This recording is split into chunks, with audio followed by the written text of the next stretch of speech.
Sex. We've all had it. Or have we? Multiple studies show that we're overall having less sex than ever before. And there's also just like way more virgins running around. In fact, around 30% of men under 30 didn't have sex at all in the past year. None. What the hell is going on? We've got more access, more apps, more options than ever before, and somehow less is actually happening. We built an entire economy around hooking up and then just stopped doing it? No, something's off. Let's figure it out.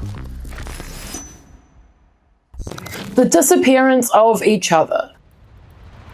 Okay, so the first thing that started to bother me off the jump when I started reading through all this research and stuff I gathered was how quickly the conversation jumps to sex itself, as if that's the thing that needs explaining. Because like, it's pretty obvious that sex isn't the only thing declining, it's everything around it. People aren't just having fewer relationships, they're forming fewer connections in general. Fewer close friends, fewer casual acquaintances, fewer of those loose social ties that used to make everyday life feel like populated. And I get it, I sit around in here doing this by myself all day. I don't like meet people. All of that might sound like a soft, almost abstract, very post-COVID-y sort of shift, but it does have very concrete consequences. Because most relationships, especially the kind that eventually become romantic or sexual, they don't start intentionally. They start through proximity,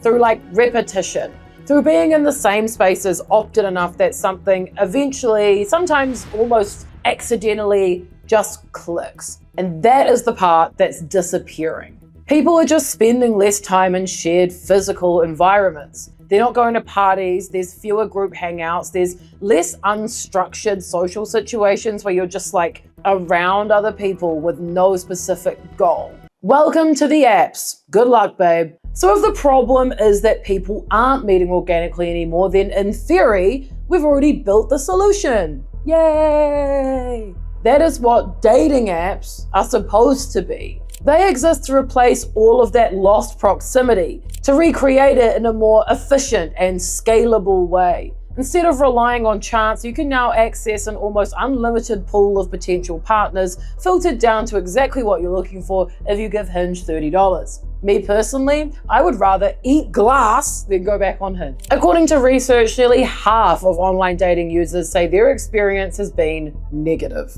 Womp womp. Pretty much everything I read and everyone I asked said dating apps are frustrating and exhausting. Endless swiping, conversations that stall out, matches that disappear without explanation. Ooh, I hated it on there, I couldn't say it again. Unless actually, I should stop saying I hate it unless they want to like offer me money or something. I'll sell out, I'll say it was great. When you're on these apps, you're technically interacting with more people than ever, but very little of it seems to convert into anything meaningful. And like, look, there are success stories of these. This is how the apps are built. They don't connect people, they just funnel attention. A small group gets most of the matches and messages and everyone else gets like barely anything. So you end up with two completely different experiences. Some people have endless options, which makes it hard to actually choose and makes commitment seem like a waste of time. And others get so little traction that they just give up and feel shit about themselves, which kind of defeats the whole point. Young men in particular are reporting zero sexual activity. None. Young adults are reaching traditional markers of stability later than previous generations, like moving out later. No one wants to fuck their parents at home. They're earning later, they can't afford the date. So you end up in this weird position where on paper, there's actually more access than ever before, but in reality, you're interacting more but connecting less. If you keep showing up to something that's supposed to create connection and it just doesn't, then eventually you're gonna stop showing up. A lot of people just give up on those apps, let me tell you. Everyone's overthinking it. But even that doesn't explain what's fully going on here. There is something a bit more subtle underneath, which is that sex itself seems to have changed meaning. One of the most interesting things that I came across in all my reading was how often researchers made the same distinction. It's not that younger people are less interested in sex, it's that they're way more cautious about it. Which, like, protection-wise, great. Better wear a condom, you know what I mean? Gen Z isn't rejecting sex so much as approaching it with a very heightened awareness of risk. And that risk isn't necessarily just physical, it's emotional, it's social, and increasingly it's reputational. They're taking sex extremely seriously and seeing it as only an exchange of power, which to me reads, like a lot like fear of vulnerability and a lot of other stuff. For girls, they're terrified something bad will happen and they'll be literally scarred for life. For boys, they're worried they'll read things wrong and destroy everyone's lives. Sex no longer exists in a private, low-stakes environment the same way it might have a few decades ago. It now sits in this culture where any interaction can be documented, where messages can be screenshotted, where misunderstandings can escalate quickly, and where the consequence of getting something wrong, socially at least, can feel disproportionate to the moment itself. The good thing is people are aware that, sex can be high stakes. So expectations haven't exactly relaxed. If anything, they've intensified. Sex is more visible than ever, but it's also more curated. The versions of intimacy people are exposed to online, whether that's through porn or social media, or even just the way relationships are presented, tend to be highly stylized and highly performative, and often completely detached from how awkward and uncertain and kind of odd real life interactions actually are, or how low stakes actually kind of is. So there's this quiet pressure that builds underneath everything, not just to connect with someone, but to do it correctly, to meet an unspoken standard that no one's really agreed upon, but everyone seems to feel. This all ties into the shift in norms around consent and communication, particularly post Me Too. And I want to be clear, Me Too's good. That shift has been necessary and important, and a lot of good shit has come from it.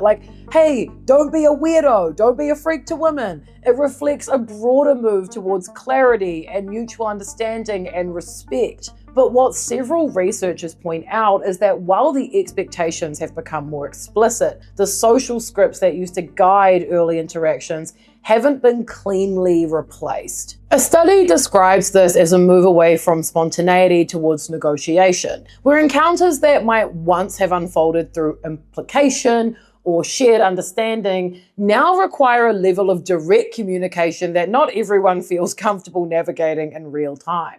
So that gap between wanting to do the right thing and not being entirely sure what that looks like, hesitation starts to creep in. And none of these things individually are enough to just stop people having sex. But all together, they just add friction. It's not one big obvious thing. It's small, constant stuff that slowly gets in the way. It shows up as overthinking, as second guessing, as deciding not to send the text or not to make the move or not to escalate something that might, in different contexts, have progressed naturally. I'm not going to go in for the kiss because I don't know. And over time, it's those small decisions that accumulate. Well, they've accumulated to nobody is fucking. Plot twist. This might be fine. So not everyone sees these numbers as a sign that something's going wrong. In fact, a lot of research frames it as almost the opposite way. Not as a decline, but as a kind of correction. For a long time, sex wasn't always something people did because they wanted to. It was something that carried a kind of expectation with it, like a milestone, a signal, proof that you're normal, proof that you're desirable, doing life the way you're supposed to. So if that's true, then what we might be seeing now isn't only people opting out of connection, but opting out of pressure.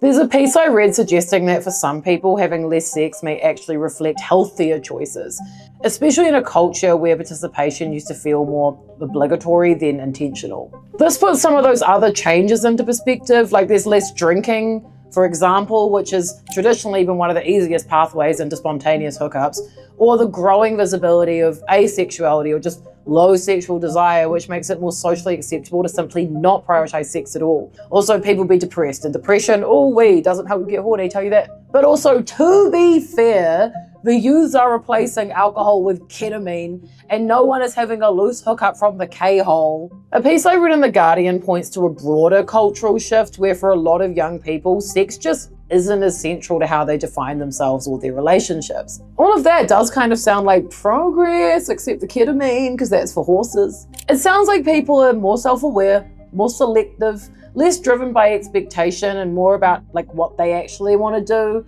but they still aren't doing the deed, and there are consequences for that. The most obvious, fewer people having sex means fewer people having babies. And the people who are having babies are weird evangelicals. Got another video about that, you should watch that. Across the US, fertility has fallen to around 1.6 births per woman, well below the 2.1 needed to maintain population levels. Over in South Korea, it's dropped below 0.8, which is one of the lowest ever recorded. Now that is genuinely a massive demographic change. It leads to aging populations, which have, a whole lot of stuff that comes with it. But one of them is that it makes social change at a government level actually really difficult, because most of the people voting are 1 million years old.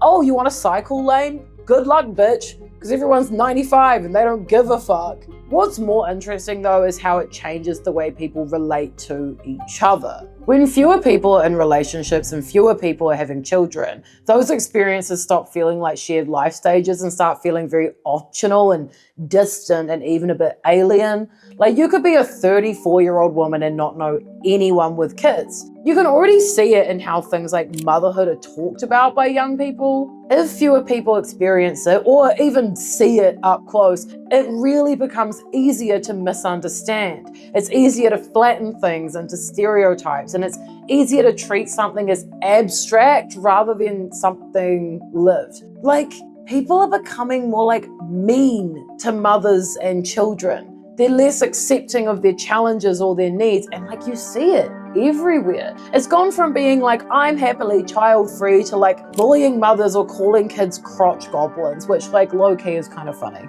It's a funny little yarn. But also, if you think about it for like 10 minutes, it's actually super dark. Sorry, I'm not that cool and edgy to think being nasty to women who decide to have children is like cool. Sorry, I'm not that modern, okay?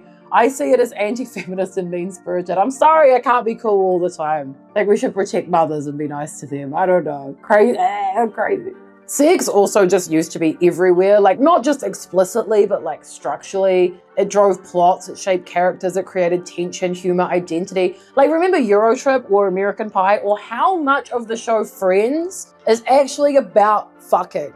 Rewatch that show. It was mostly about that. Now, even mainstream reporting has started to notice a decline in sex and romance on screen, especially among younger audiences. Young people complain about too many sex scenes, and I'm over here like, no, put the sexy people in the sexy situations and the sexy, come on. Culture doesn't just reflect behavior, it trains it. If sex becomes less visible and less central and less normalized in the stories people consume, it starts to feel less essential in real life too. Like, for example, they couldn't do Sex in the City now. They couldn't, no, because it would just be like 4 women in their early 30s, like never dating anyone and never rooting anybody. So like, what am I even getting at here? I'm not saying we need to force anything, do whatever you want, but like, crazy take, sex is good. It's fun, it's connective. It's one of the few things in life that isn't supposed to be efficient or optimized or perfect. I mean, it feels cool, like it's human nature, baby. I don't know. The world's oldest profession, like, it's just also like, it's not that big of a deal, to be honest. Like, who cares? Bang a little, shit. Just don't be weird about it. Like, I don't know, don't be a creep. It's actually just not that hard. I don't know. I also want to point out, this is very hetero-focused today. The gays are not having the same problems. They are doing fine. So there you go. If you like this video, check out my other ones on demographics and dating and stuff. There's a good one in there about like no one's dating anyone in Gen Z, or how Gen Z guys all want to date autistic women, and it's like kind of like weird and niche. If you want to hang out or send me a rabbit hole I should go down, check out our channel Discord. The link is below. And if you live in New Zealand and you're around Auckland in May, come and see my 1-hour live show in the New Zealand International Comedy Festival. It's a really funny one. It's only the jokes and none of the information. Bye.